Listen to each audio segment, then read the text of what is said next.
Hey, this is Alan with Devil May Play Podcast, and we're back with another episode about DC because we just can't stop making fun of them.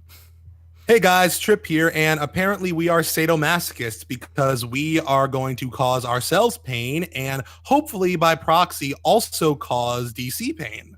That's true. So, okay, I just would like to say that, I was listening to the episode that we did on this a couple weeks prior, and I think I got a little emotional, went on a mini rant, and had a little bit of a breakdown, kind of like you did with the Switch.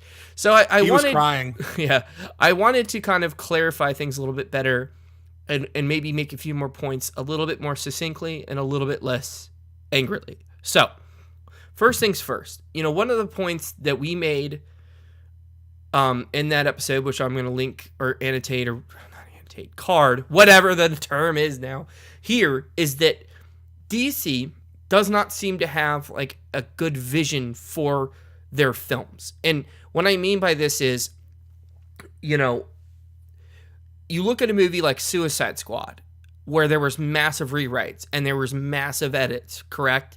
Then I've heard from insider sources that Wonder Woman is having problems with tone and plot, which is the problems that all their other films have had, which is that If you had to sum it up, really, the main issue with all their films so far is the tone and the plot. You had a film like Batman versus Superman where, Superman is supposed to be kind of the opposite of Batman, kind of like a foil to Batman, and instead they both are kind of brooding and dark characters in that film. So there isn't that, that juxtaposition. And then the plot, just the plot, okay? So I've heard the Wonder Woman... That's all you gotta say, man. The Wonder Woman movie is having problems. I've heard that Justice League is reportedly having problems. I've heard that, and this is verifiable, the Flash movie that's coming out, I think either next year or in 2019, is getting a page 1 rewrite.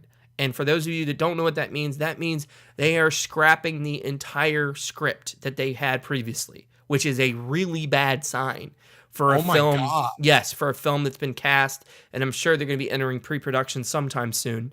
And then also, this was big news. I think either last week, I think it was last week, or a week before that, whenever this episode comes out. Ben Affleck has dropped out as director of the Batman, which is not the most.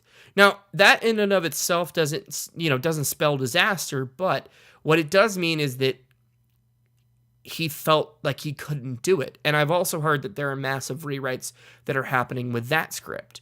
So basically, Trip, you mentioned this, that the foundation is really, really rocky.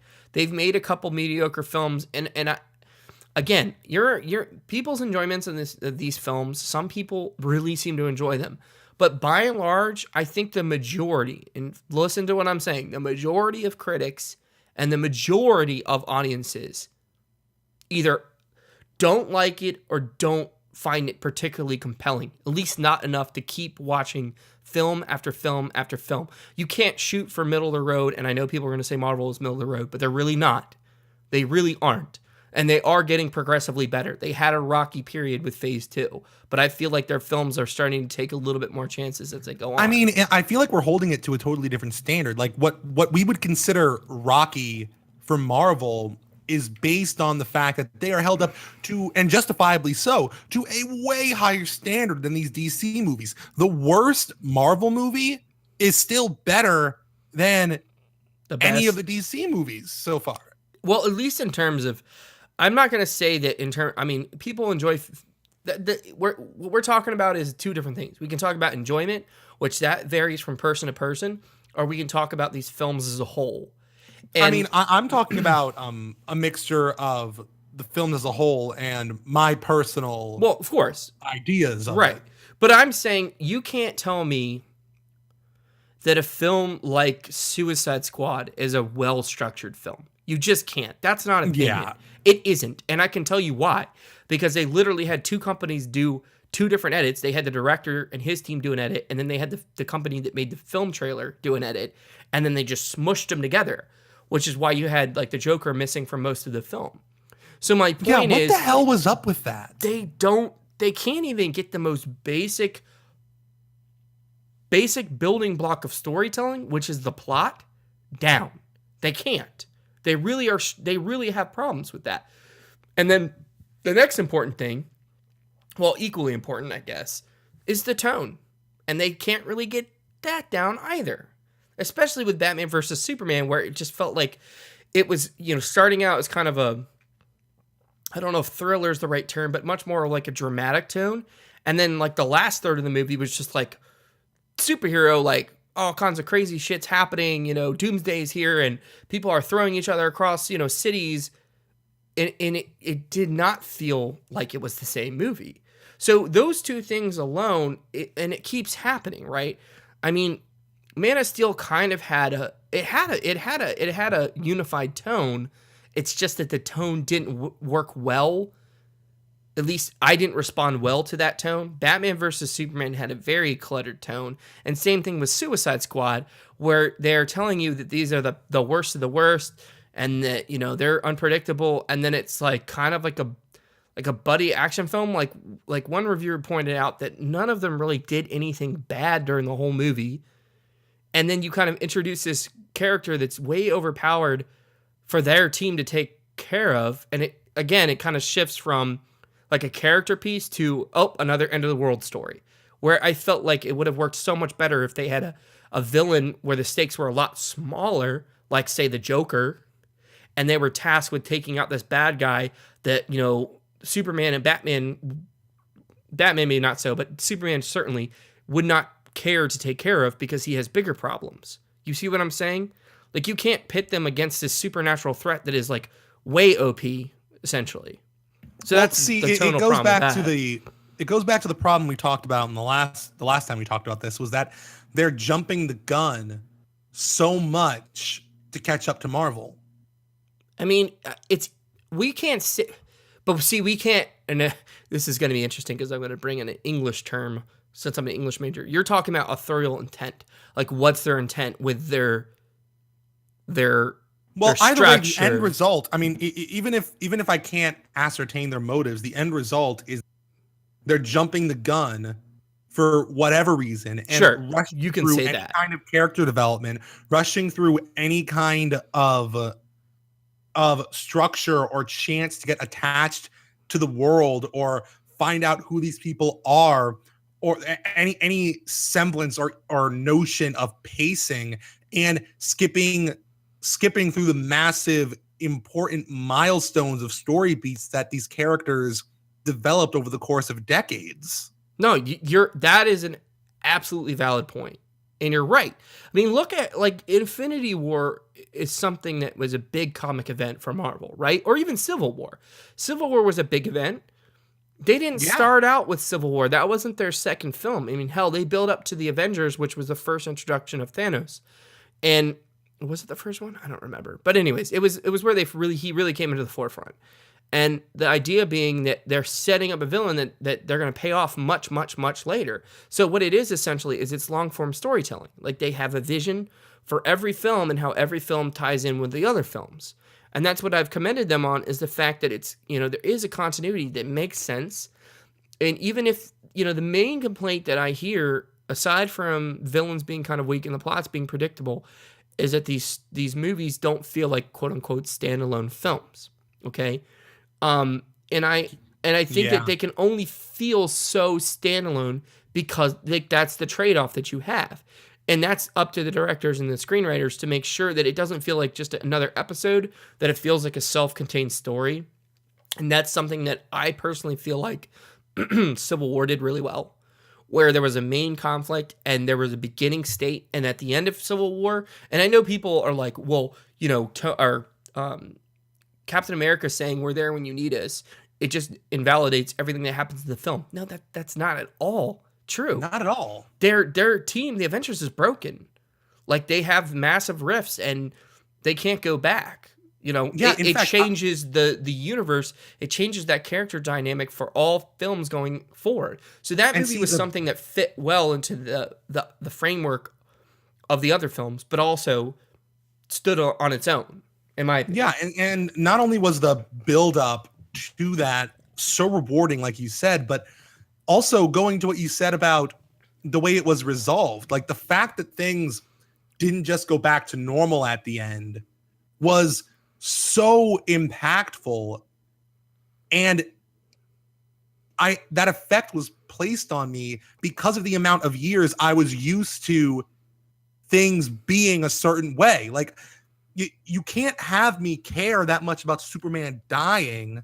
And should we put a spoiler warning before this? He dies in the I mean, movie, and then they show the dirt lifting off. They didn't even wait a movie to confirm that he was alive. It was in the same movie where he supposedly died at the end of the last 10 minutes. And then so he's I mean, alive. like, you can't expect me to give a damn when we don't even know who this Superman is. We don't even know we don't even know him as Superman. That's the most important thing. We don't know this Superman. We know this Clark Kent, and I mean, he's not that interesting, but most incarnations of Clark Kent aren't that interesting. But sure, even so, like, they made Captain America interesting. He's my favorite character next to Tony in the Marvel Cinematic Universe. They made him interesting. They could have done the same thing for Superman, but either way, we know nothing about this Superman. He hasn't been Superman for long enough for us to fall into the routine of what Superman is and what Superman does, so that when he dies, quote unquote, we feel something. Right. We have none of that. There's no payoffs. There's no payoffs. And I don't know what is happening at DC, because this kind of goes back to what we were talking about when we were talking about Nintendo and Konami and all that. There comes a point where the collective decisions of a company become so out of touch with logic and reality that the only attempt at an explanation I can come up with is that there's a lot of conflict going on in this company. Oh, I 100%, because this is not the type of choice that any sane, logical human being would make. You remember, this is the result of infighting, of different people trying to pull things in different directions, people trying to compromise in the wrong ways. Mm-hmm. And it's created something that is just so beyond the pale. It's dysfunctional. Well, see, and this is something I'm talking about. Two things specifically here. We're talking about Warner Brothers and we're talking about DC. And DC, their properties, their character rights have been in Warner Brothers' hands for a long time. Ever since, I mean, I don't know the exact date, but certainly since the 1980s, actually, I guess since the first Superman movie, right? And even those kind of went off the rails after the second and third one. But what we're talking about, what I really want to stress, and what I want to explain to people that are DC fans and have enjoyed these films, I'm trying to explain my perspective from not from an emotional standpoint, but from a rational standpoint. Why don't I think that DC is going to succeed? It's because I talked about the future. We're looking at the present, which have been the 3 films that have come out. And, the future being the fact that you have movies undergoing massive rewrites, directors dropping out, and reports of conflict on set, and the fact that the films are messes. And we'll find out soon enough if Wonder Woman's a mess. But even going back, I mean, I mentioned in the previous DC podcast about Kevin Smith's story, about how John Peters was telling him script points, okay? And that was in the 90s. For Superman Lives. And then I recently found out, and this blew my mind, that Warner Brothers was considering making a Green Lantern film with Jack Black before they chose Ryan Reynolds, where it was going to be a comedy and the ring went to the wrong person. And there's a whole bunch of other details that you can read. That sounds like a mid 2000s or that sounds like an early to mid 2000s like comedy movie, like a Rob Schneider type Rob deal. Schneider is the Green Lantern. I would actually pay to see that though, because it would be fucking horrible. But I mean, that sounds so different from anything we're used to in regards to superhero movies. For them to make a comedy about, I would assume, an average Joe, a bumbling guy who. That's exactly what it was. Ring. And that could have been done. It could have been done. I don't think it could have been done well. To me, it's kind of just disrespectful to the character. Because, depending on who you pick, whether it's Hal Jordan or Guy Gardner or Jon Stewart, Okay, and I liked the Jon Stewart version from the Justice League animated. Like the thing Oh is fuck yeah, that was the first Green Lantern I knew. the thing that's amazing about DC and Marvel is that DC's cinematic universe, the movies, they're so inferior to Marvel, but their animated studios are phenomenal. Like Under the Red Hood was great, and they did a Flashpoint, adaptation, and it I was heard the great. Killing Joke was not that great. I didn't see the Killing Joke, but a lot of their animated series, whether it's TV shows or anything like that, their animated department is awesome for the most part. Yeah. Whereas Yeah, Marvel's is really kind of shit for the most part. But what I'm trying to establish is that there is not only a current precedent, that there's a historic precedent that DC and Warner Brothers, they don't understand. I keep saying they don't understand their characters, but it really doesn't seem like they have a plan.